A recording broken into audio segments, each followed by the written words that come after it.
शिव शक्ति भी दूसरे ब्रह्मांड से आई हुई आत्मा है और मनुष्य बन गई और फिर उसने शिव शंकर की उपासना की और ऊपर पहुंच गई।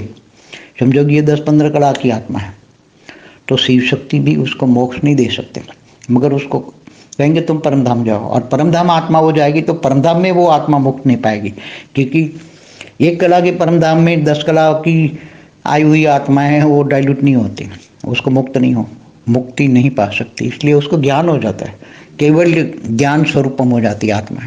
इसलिए परमधाम में ज्ञान हो जाता है तो वो आत्मा आप कहाँ से आई है, क्यों आई है। इसलिए हर कोई आत्मा, चाहे विष्णु भी चाहे तो उसको स्वर्ग का सुख दे सकता है, मगर वो मुक्ति, क्योंकि भगवान विष्णु किसकी रचना है, शिव शक्ति की। शिव शक्ति ने विष्णु को रचा और विष्णु की नाभि से ब्रह्मा निकला।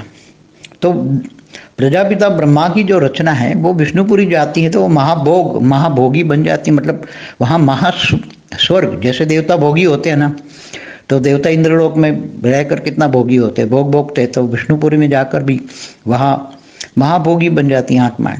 महासुख है, रजो प्रधान सुख माना महाभोग।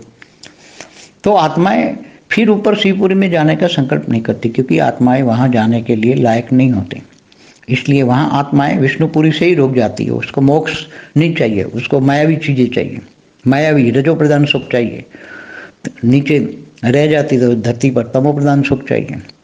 तो वो अलग अलग देवता, त्रिदेव, अलग अलग देवता, मगर जो ब्रह्मांड के आदि शिव आदि शक्ति हैं वही मोक्ष दे सकते हैं। ये भी इस ब्रह्मांड की प्रजापिता ब्रह्मा की रचना को, अगर वो एक कला से ज़्यादा पावरफुल वाली आत्मा है तो उसको ये शिव शक्ति, इस ब्रह्मांड की आदि शिव आदि शक्ति भी मोक्ष नहीं दे सकती, मुक्ति नहीं दे सकती, वो परमधाम को उसको भेज देते हैं।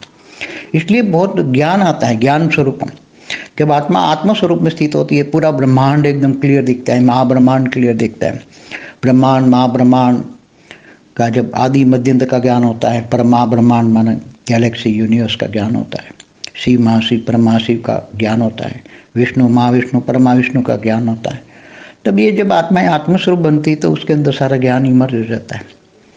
तो आत्मस्वरूप बनना ही बहुत बड़ी, आत्मस्वरूप की तपस्या करना, जब आत्मस्वरूप बनोगे तो बहुत बड़ी, अगर बेहद की आत्मा है तो उसको बेहद तक का ज्ञान इमर्ज हो जाएगा, दिव्य दृष्टि आ जाएगी, दिव्य ज्ञान आ जाएगा। इसलिए ये सबसे बड़ा पुरुषार्थ है आत्मस्वरूप का।